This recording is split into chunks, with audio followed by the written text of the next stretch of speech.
memiliki hak adalah bermain dan belajar, termasuk untuk anak disabilitas sensori netra atau masyarakat umum menyebutnya buta. Jadi meski maaf buta, tetap bahwa dia memiliki hak untuk bermain dan juga belajar. Satu ketika nanti mereka butuh life skill, Iya. butuh kesempatan untuk bisa mandiri gitu kan. Artinya dia tidak selalu berada di ini. Nah, itu harus dimulainya ya sejak usia dini. Sejak kan? usia Mbak dini, Latri, ya. benar, sejak usia dini. Generasi unggul dan cerdas, majulah, majulah, Ikatan Dokter PAUD Indonesia. Bersatulah, Ikatan Dokter PAUD Indonesia. Indonesia jaya selamanya.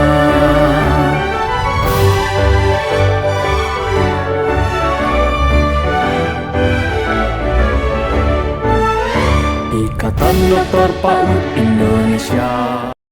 Assalamualaikum warahmatullahi wabarakatuh, sahabat Ika Taudi dimanapun berada. Kami melanjutkan lagi dengan episode kita kali ini yang sungguh sangat menarik, ya. Dan di dalam acara yaitu adalah ngopi, singkatan dari ngopi atau artinya ngobrol, P-nya pintar, jadi ngobrol pintar. Nah, di sebelah saya adalah dua orang ibu dokter yang cantik-cantik, Amin. yaitu Senang dibilang cantik. Ibu Latri, lalu Ibu Diah. Ibu Diah ini jauh dari Jember.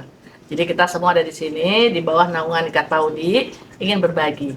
Tapi kita akan lebih menekankan kepada sahabat. Jadi di sini kita lebih berperan sebagai sahabat daripada semua penonton acara ini.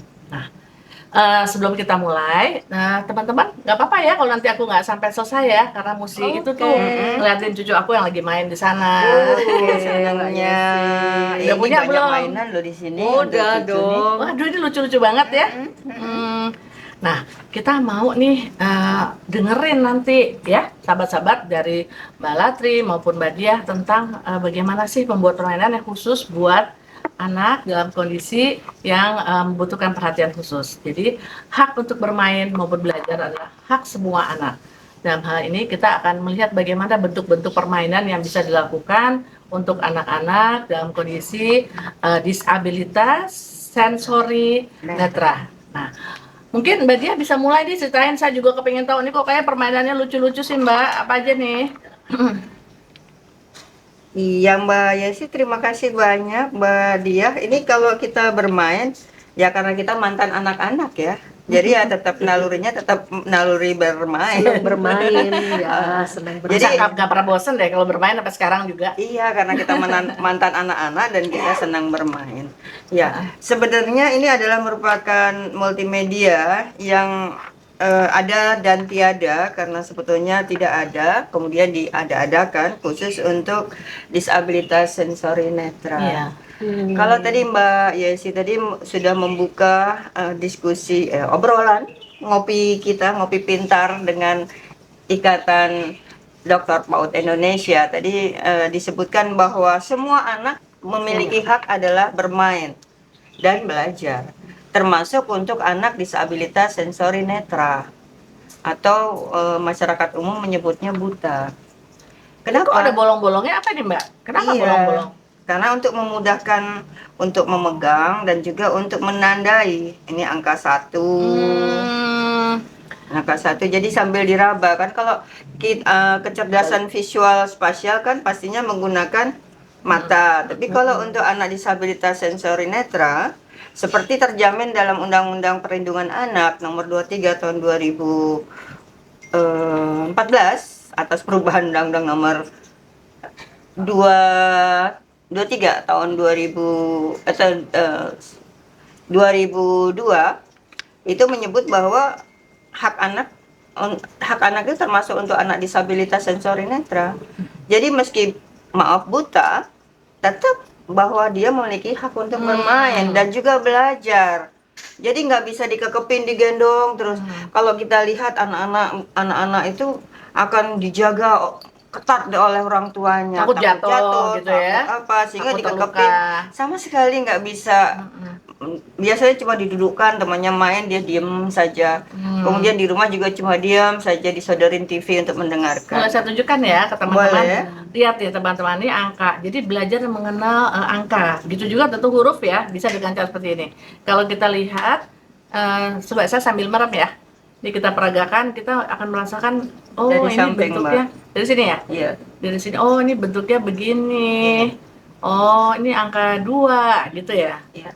Jadi menyambung pembicaraan Jadi akan mengenal episode sebelumnya dari Mbak Dia tentang bagaimana menumbuhkan kreativitas anak dan bagaimana menstimulasi anak, dan juga dari Mbak siapa sebelumnya? Mbak Masito Mbak, dan Mbak, Mbak Mbak Nita. Masito dan Mbak Nita waktu itu tentang pembelajaran diferensial. Artinya ini adalah merupakan salah satu bentuk pembelajaran yang memang spesifik khusus untuk anak. Iya. Untuk anak disabilitas sensori netra, karena nggak akan mungkin bisa sama. Seperti contohnya yang di ujung sini, Mbak, maaf, Mbak Dia. Nah, yang dipegang Mbak Dia ini untuk anak umum mungkin bisa, tapi kalau untuk anak disabilitas sensori netra nggak bisa melihat angka 7, angka 8, kemudian meletakkan barang seperti ini tidak bisa. Oh, Sehingga kalau tidak, ini yang untuk- ini tidak ah, responsif untuk anak-anak disabilitas sensori oke. netra. Oh gitu. Jadi ada perbandingannya nih ya. Agak sedikit berbeda. Kalau ini lebih spesifik, lebih khusus. Ini saya rada. Nah, kalau ini langsung bisa. Misalnya di sini adalah bentuk ya. Bentuk ini bentuk apa ini namanya, prisma ya Mbak ya. Iya. Seperti ini. Jadi bisa diraba, bisa dipegang. Kayak ini juga ya balon Iya. bola, Bola ya. ya. Bolanya ini ada kelinting-kelintingnya. Oh iya lucu sekali itu. Gitu. Jadi dia mendengarkan dulu untuk mencari bendanya begitu Ya, kira-kira ya, Mbak arah Latri ya. arah bola ini berlari, berjalan kan dia ngikutin. Gitu ya. Kalau begitu ini bisa bikin sendiri dong ya. Jadi kita Bisa. sebagai orang tua mungkin atau sebagai kakak atau adik bisa membuatkan ya. Coba ditunjukin dong Mbak, yang di selotip aja apa itu yang dipakai? Oh enggak, ini saya salah ambil bola. Sebetulnya ada bola spesifik Oh, yang ada spesifik. sudah ada di dalam sini. Oh, harusnya ada Tapi di kalau dalam. tidak ada ya apa saja. Tapi, tapi sebenarnya nggak apa-apa juga kalau kita nggak Ya, punya oh, bola yang oh, ya spesifik, gitu kita ya. bisa membuat Seperti sendiri. ini. Kita mencoba untuk kreatif dan membuat sendiri Ya. dari yang tidak ada menjadi ada. Ya, Wah, ini juga lumayan. kreativitas dari yang tidak ada menjadi ada kan. Ini adalah bagaimana mengejarkan kalau sudah hafal tentang angka. Tadi Mbak Yesi mengajarkan Jadi dia mau tentang megang. Ini kalau Iya. mau meraba dulu ya. Iya, gitu. kemudian setelah hafal angka baru kan bisa diajarkan tentang misalnya waktu, jam.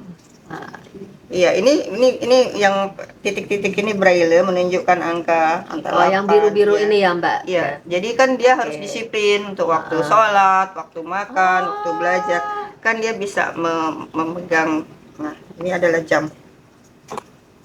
Dan Ini angka yang di Iya, ini biru braille, ini angka. angka Braille 6. angka. Braille. Iya. Kemudian bagaimana cara membaca menulisnya adalah dengan menggunakan reglet.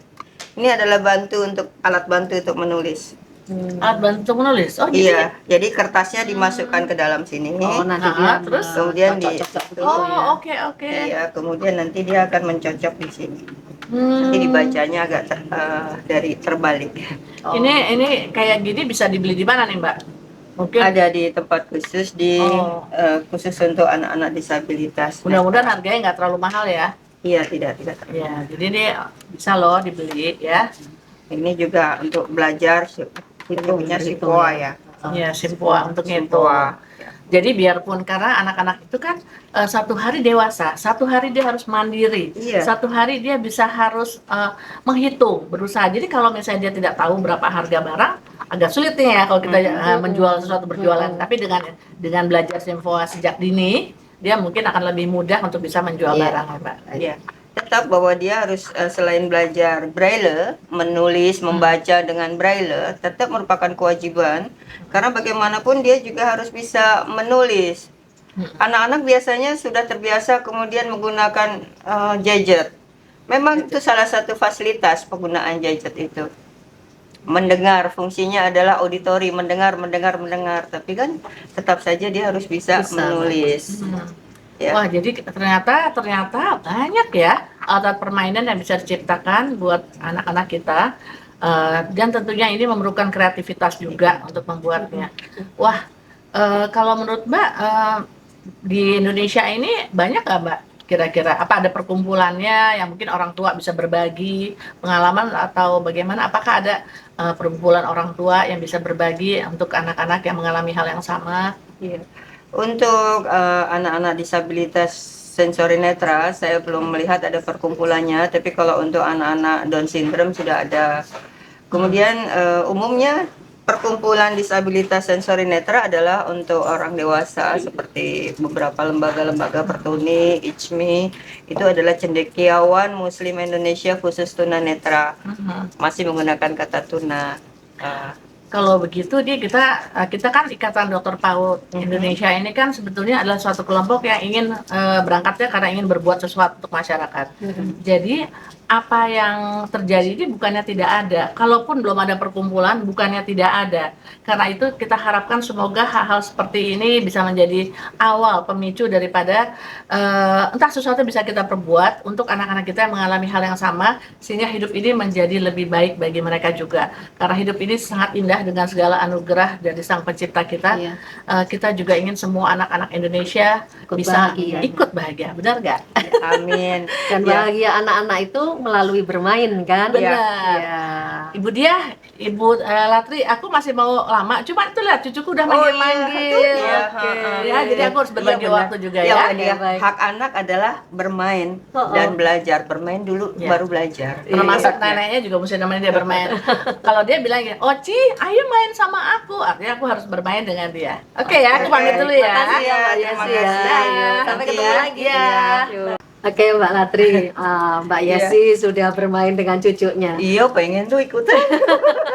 Main Memang yuk. bermain itu kan kebutuhan anak ya. Heeh. Selain dia itu menjadi sarana belajar, Iya. sarana belajar untuk anak gitu. Nah, kalau nggak salah episode yang beberapa waktu yang lalu tentang pembelajaran berdiferensiasi, salah satunya mestinya yang juga menjadi kebutuhan. Bagaimana bila misalnya di PAUD itu ada anak yang berkebutuhan khusus, Iya, begitu kan? betul, betul, Anak betul. dengan mungkin salah satunya adalah anak dengan disabilitas tunanetra. Kadangkala orang tua di masyarakat nih Mbak Latri ya, itu kebanyakan berpikir kalau udah mengalami salah satu perbedaan katakan dengan tanda kutip dengan anak yang normal secara panca inderanya, dianggapnya anak itu nggak mampu untuk bergaul. Ya, dan ditolak masuk sekolah. Nah, itu kan kasihan banget kan. Saya rasa itu kan menyalahi hak ya, Iya. menyalahi hak secara manusiawinya gitu loh. Jadi HAM anak ada, HAM anak. nah, ternyata Konvensi HAM hak anak ada. Betul, betul sekali. Nah, ternyata tadi kita melihat bahwa ada permainan-permainan sederhana. Mungkin memang diperlukan satu pengayaan dalam hal ini mengenal tentang huruf braille-nya, sehingga orang tua itu bisa ikut mendampingi gitu Ya, kan. orang Paling tua juga tidak. ikut belajar braille. Betul, dan guru-guru PAUD yang katakanlah tidak memiliki akses untuk ini, sekarang dengan cara yang melihat begini mereka bisa gitu kan ya Mbak ya, bisa seperti ini. Nah, kira-kira kayak apa tuh dalam pemenuhan haknya, seperti apa tuh Mbak? Iya, terima Upaya kasih Mbak apa yang Iya, bisa kita sudah lakukan? mengingatkan saya tentang hak-hak dari anak-anak dengan disabilitas sensori netra. Agak panjang memang. Anak-anak disabilitas sensori netra, umumnya orang menyebutnya buta. Tapi kalau kita menyebut buta, kita kembali melanggar hak anak lagi.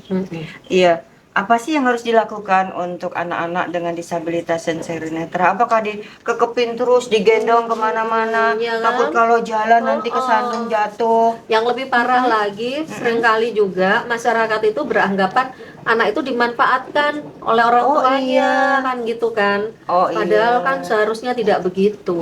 Iya, untuk pengemisan ya maksudnya. Ya, bisa jadi sih. Pokoknya dibuat ibah lah gitu. Dan yang lebih sedihnya tuh kalau mau masuk ke sekolah, begitu ngelihat anaknya tidak bisa melihat, langsung sekolah tuh langsung slep, tutup, krep. Nggak bisa, harus masuk di SLB, harus masuk iya, di betul. sekolah khusus. Padahal anak Betul. di era sekarang ini, pendidikan merdeka, pendidikan yang memerdekakan semua anak, artinya adalah semua anak boleh bermain, boleh belajar di sekolah manapun yang diinginkan. Iya, betul. Apalagi kalau sekolah-sekolah itu adalah sekolah terdekat dari anak. Betul. Karena memang pendidikan yang terbaik bagi anak kan yang kita pahami adalah sekolah yang terdekat dari anak. Iya. Nah, kemudian bagaimana tentang menumbuhkan minat bermain dan belajar pada anak? Ini nggak bisa dari Sofia aja. Kalau kemarin Mbak dia menyampaikan bahwa bermain, belajar, menumbuhkan minat kognitif dan juga inisiatif pada anak-anak itu harus dimulai dari dukungan ekologi sosial terdekat dari anak. Pastinya juga dukungan orang tua, ibu, bapak. Jadi bukan cuma ibu aja yang buat dia ya, bapak betul. juga ya. Iya, betul. Nah, umumnya kalau disabilitas itu kemudian yang memegang, yang mengasuh 24 jam, yang membantu itu adalah ibu, padahal kan bapak juga harus. Nah, bagaimana menumbuhkan minat bermain? Ya artinya adalah melepaskan anak dari gendongan, dari scaffolding, dilepaskan seperti tadi Bu Yesi tadi mengajak cucunya bermain di lapangan tuh di situ.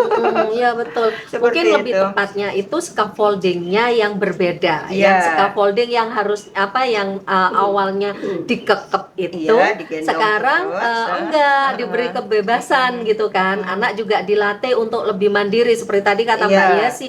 Satu ketika nanti mereka butuh life skill, Iya, butuh kesempatan untuk bisa mandiri gitu kan.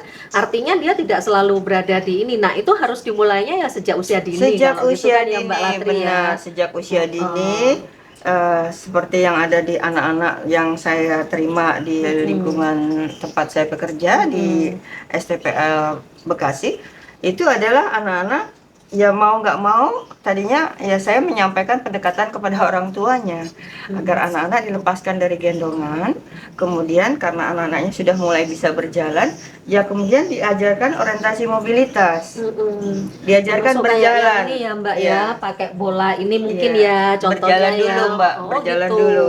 Pertama Oke. kan diajarkan berjalan dulu. Heeh.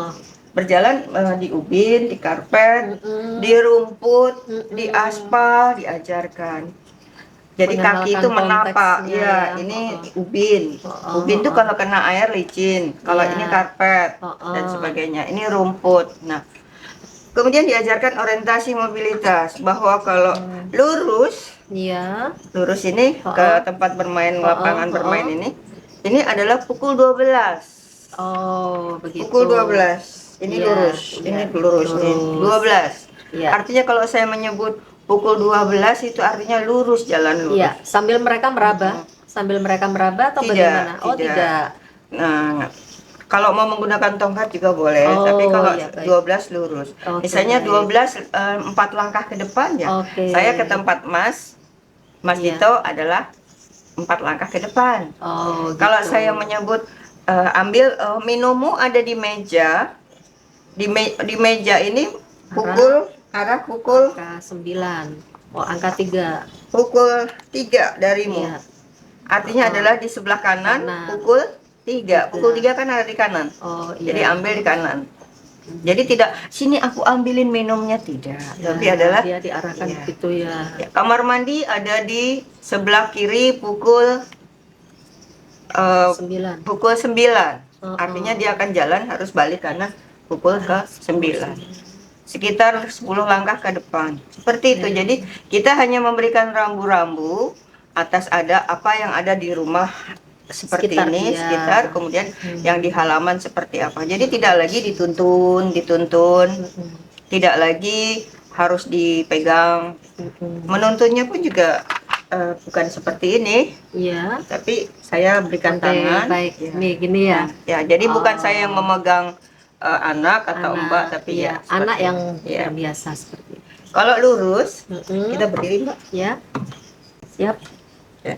Kalau lurus, artinya ya saya jalannya lurus aja. Tapi kalau akan jalan menurun, ya tangan saya akan turun sedikit. Oh. Nanti ini namanya jalan menurun. Jadi kita nggak usah ngomong jalannya turun, tapi kalau tangan turun. Tangan Kalau berarti saya dia sedang turun. tarik ke belakang, mbak akan berada di belakang, belakang. saya. Oh, mundur sedikit berarti gini Iya, ya. misalnya Oh, jalannya gitu. setapak. Oke, oke. Jadi ini adalah teknik bagaimana kita lakukan orientasi mobilitas. Jadi tidak ada lagi tuntunan. Oh iya. Tidak ada lagi ketakutan anak akan kesandung, tidak. Oke. Terakhir saya memandu teman-teman dan juga anak-anak disabilitas sensori netra naik ke Baduy.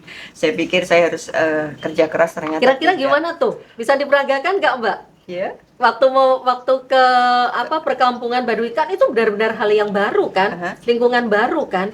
Berarti harus ada panduan-panduan yang mungkin Ya, naratif aja. Saya harus Oke. menjelaskan secara naratif apa yang harus dilihat. Tapi kalau duren saya nggak perlu jelasin lagi, baunya menyengat kan. Oke, Banyak baik, duren baik. gitu. Iya, iya.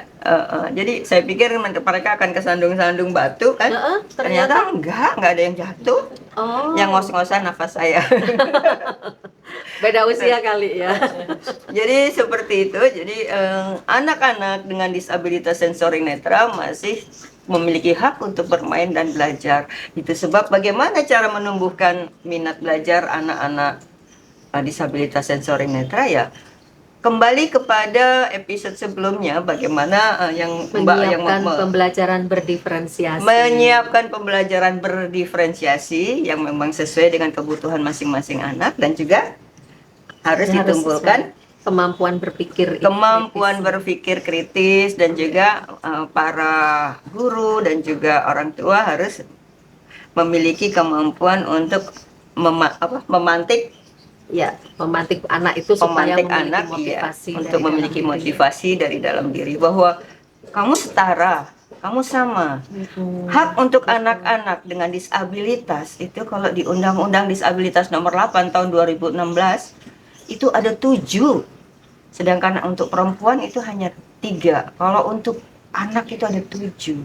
Inilah yang kenapa saya meminta kepada kita semua, teman-teman kolega dokter PAUD Indonesia, mulai dapat berkontribusi berkontribusi, bahwa terutama di lapangan ya, Mbak karena ya. belum tersentuh sama sekali, dan inilah kewajiban-kewajiban kita yang harus Oke, kita Mbak Latri, tunaikan. nanti kita lanjut lagi. Ini mungkin kopinya perlu diincip lagi. Iya, keburu dingin.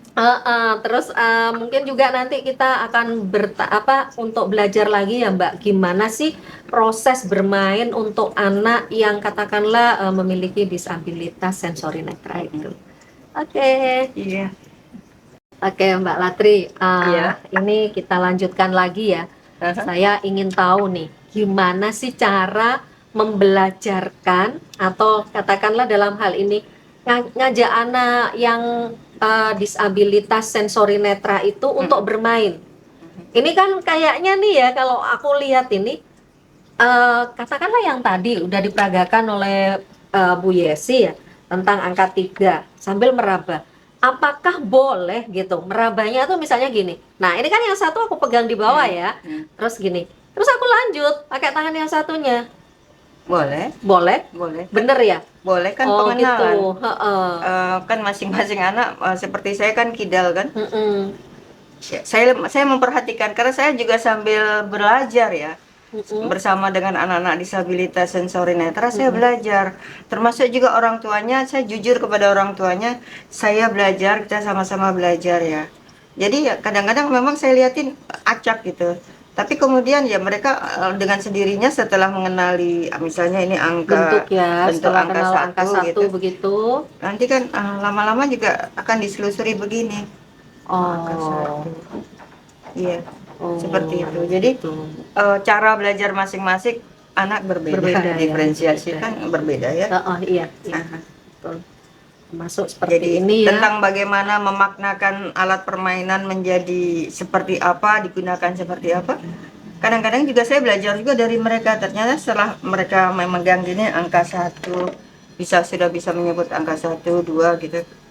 Dan juga kemudian yang sudah belajar bahasa Inggris di rumah masing-masing, ya biasanya menyebutnya pakai bahasa Inggris gitu. Kayak misalnya DDA itu yang dari Pulau B itu akan menyebut pakai dalam bahasa Inggris gitu. Jadi itu ya.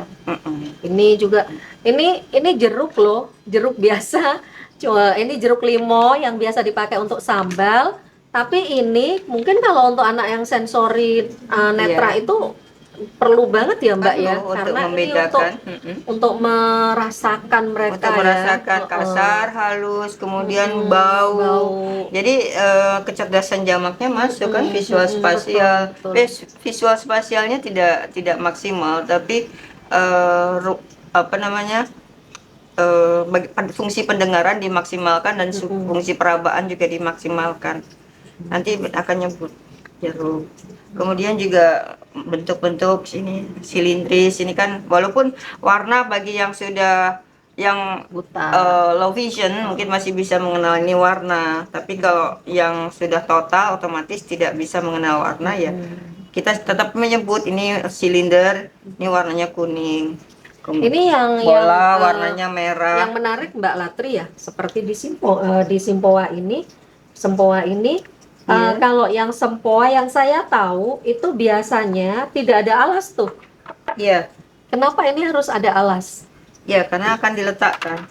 Oh gitu. Akan Jadi mereka diletakkan, supaya iya, mudah untuk iya. meraba Dan ya. tidak bergeser. Oh, I Tadinya see. saya bawa 2, tapi Oh. yang satu terlalu berat, besar sekali, itu tidak ada alasnya. Ini saya tadi disampaikan bahwa saya masih dalam tahap belajar karena memang mencari referensi khusus untuk anak usia dini dengan disabilitas sensori netra saya agak kesulitan. Jadi karena dihadapkan dengan anak-anak disabilitas sensori netra di usia dini, mau tidak mau saya harus mampu menata laksanakan keberadaan anak-anak itu agar tetap memiliki hak untuk bermain dan juga belajar. Ini Dengan kita cara harus yang mengajak ini ya. para pemirsa semuanya ngopi bareng Ikat Paudi untuk dapat menata laksanakan pastinya. Baik. Menyelenggarakan. Terutama sekali untuk mereka yang berada di lapangan ya Mbak ya. Iya. Kan mungkin kalau guru-guru PAUD-nya kan juga belum tentu katakanlah secara khusus gitu kan. Nah, Iya. tapi ternyata ada muridnya yang mengalami Iya. disabilitas Dan sensori harus diterima netra. masuk sekolah. Gitu. Halo. Aduh, yang lagi habis main. Iya, keringet sampai keringetan nih. Aduh, si Oci keringetan nih. Ngomong-ngomong nih, aku tuh dengar tadi suara duran-duran, jadi aku balik lagi ke sini dulu nih karena penggemar duran soalnya seru amat sih. Tapi kan nggak ada bau kan? Iya. Di mana durannya? Mana? Ada jeruknya aja Mbak. Oh, Duranya masih di Baduy. tempatnya. Jadi waktu itu nemenin anak-anak sama teman-teman disabilitas sensori netra itu jalan ke Baduy yang jalannya. Oh, mereka dibawa. Iya. Luar biasa. Ini Iya. lucu-lucu sekali ya. Ini loh, saya Ternyata apa ya? mereka nggak kesandung-sandung, nggak ada yang jatuh. Iya, hebat luar biasa. Siapa dulu ya mentornya ya? Enggak juga. Saya yang harus belajar dari mereka. Oh, gini, tadi kan saya bermain dengan cucu saya tuh di bawah pohon situ, lihat ikan. Saya melihat betapa bahagianya dia dengan kehidupan dunia anak-anaknya. Tapi saya berpikir lagi, balik lagi ke sini, makanya saya balik lagi ada yang perlu saya sampaikan ya. Melihat anak-anak kita yang lain, kan anak-anak itu bukan saja anak yang kita lahirkan, tapi juga semua anak-anak yang kita harus peduli siapapun dia. Jadi saya berpikir kita juga harus mengajar anak-anak kita untuk bisa bersahabat dan memahami saudara-saudaranya yang mengalami disabilitas sensori netra. Jadi supaya mereka tuh tidak merasa aneh gitu. Kenapa kok ada perbedaan ini?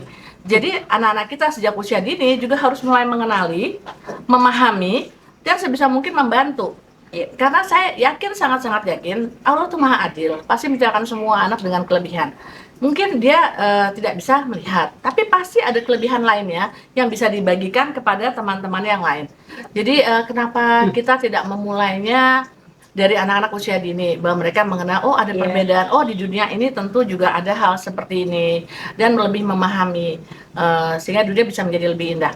Seperti bola ini ya, saya perhatikan dengan ada bunyi, ini kan sebenarnya bisa juga dimainkan oleh anak cucu aku juga akan suka main seperti itu. Betul. Jadi bisa melakukan permainan bola bersama, gimana kira-kira? Setuju nggak? Iya, setuju. Di Taman Baca Inklusi, Sentra Terpadu Pangudi Luhur Bekasi, anak-anak disabilitas sensori netra, mereka bermain bersama, belajar bersama dengan anak-anak yang lain. Dan Gimana tanggapannya gimana tuh? Apakah pada awalnya apa mereka sudah langsung natural atau harus diajarkan pemahaman bahwa saudara kamu begini, kamu harus menolong atau bagaimana? iya, di awal memang diberikan pengantar, khususnya anak-anak disabilitas sensori netra itu bukan hanya netra saja, tapi kan mereka juga sekaligus menyandang cancer, sehingga kan rambutnya tidak ada ataupun rambutnya rontok. Sehingga yang tadinya kalau datang tuh pakai topi, pakai kacamata gelap, ya akhirnya dengan sendirinya lama-lama juga anak-anak itu dilepas kacamatanya, dilepas topinya, gitu ya biasa saja bermain bersama. Bahkan anak-anak peer groupnya itu mengajarkan bermain egrang. Egrang dari batok kelapa itu diajarkan untuk digunakan. Ternyata bisa juga. Rupanya keseimbangannya juga berjalan dengan baik. Ya, Ibu-ibu menarik sekali pembicaraan hari ini, sangat membawa hati saya gitu ya, dan saya juga pasti yakin hati semua teman-teman yang menyaksikan ini, hati terutama ibu-ibu yang punya anak juga, bagaimana kita hati kita ini terbawa sebagai ibu naluri seorang ibu kan terhadap anak ya. Jadi bahwa saya harap Ikat Paudi adalah suatu organisasi yang bisa menjadi motor untuk menyadari, ada awareness, ada kesadaran akan hal-hal seperti ini, hal-hal yang terjadi pada anak-anak kita. Dan saya harap Ikat Paudi bisa menjadi suatu organisasi yang mendeteksi hal-hal seperti ini dan bereaksi. Kita walaupun itu lagi-lagi saya katakan mungkin bukan anak kita, tapi bukan berarti hal itu tidak ada. Dan kita bisa menjadi ibu, bisa menjadi orang tua buat anak siapa saja yang membutuhkan kita. Setuju? Semangat? Semangat. Kita bertiga harus berpegangan tangan. Ikat Paudi. Ikat Paudi sukses selalu dan bermanfaat. Nah, gimana sekarang udah waktunya sudah habis, kita juga harus pulang. Mungkin Siap. mau memberikan kata penutup? Oh, Mbak Bu, Dia. mestinya Mbak Latri dong. Dua-duanya lah. Ya, kalau bicara tentang anak disabilitas sensori netra, bagi saya tidak mudah. Tidak mudah kenapa? Karena mau tidak mau, suka atau tidak suka, saya harus menghadapi dan juga menata laksanakan. Apapun, bagaimanapun, mesti harus jalan. Karena mereka memiliki hak untuk bermain dan belajar. Harus tetap difasilitasi sesuai dengan amanah undang-undang. Ini yang harus kita laksanakan. Jadi tadi himbauan dari Mbak Desi, Mbak Yesi, bahwa ini adalah merupakan tanggung jawab bersama kita. Iya, saya menerima kritik masukan dari Bapak Ibu semua, karena bagaimanapun saya pun juga masih harus menyesuaikan dengan kebutuhan masing-masing anak. Oh, kalau gitu jangan lupa kalau ada masukan atau apapun itu silahkan di chat di kolom komentar. Mbak Dia? Iya. Teman-teman jangan lupa ya, tetap ikuti kami. Ngobrol pintar bersama Ikatan Dokter PAUD Indonesia. Dan jangan lupa untuk share ke teman-teman Anda, ke lingkungan Anda, ke siapapun kerabat Anda, dan jangan lupa juga untuk berikan like, komen, ya, Subscribe. dan subscribe. Iya. Dan gitu. jangan lupa bermain bersama di Taman Baca Inklusi Sentra Terpadu Pangudi Luhur Bekasi, inklusi untuk anak-anak disabilitas sensori netra. Jadi buat yang ingin tahu lebih lanjut silahkan berkunjung ke tempat Mbak Latri. Dan sampai jumpa lagi di episode berikut yang tidak kalah menariknya. Karena Ikat Paudi adalah sahabat kita semua. Ikat Paudi dengan program Ngopinya Ngobrol Pintar diharapkan menjadi teman jika para pemirsa, para penonton ingin mengetahui hal apa saja yang berkaitan dengan anak usia dini, tinggal klik YouTube-nya dan tonton. Ya? Iya. Iya.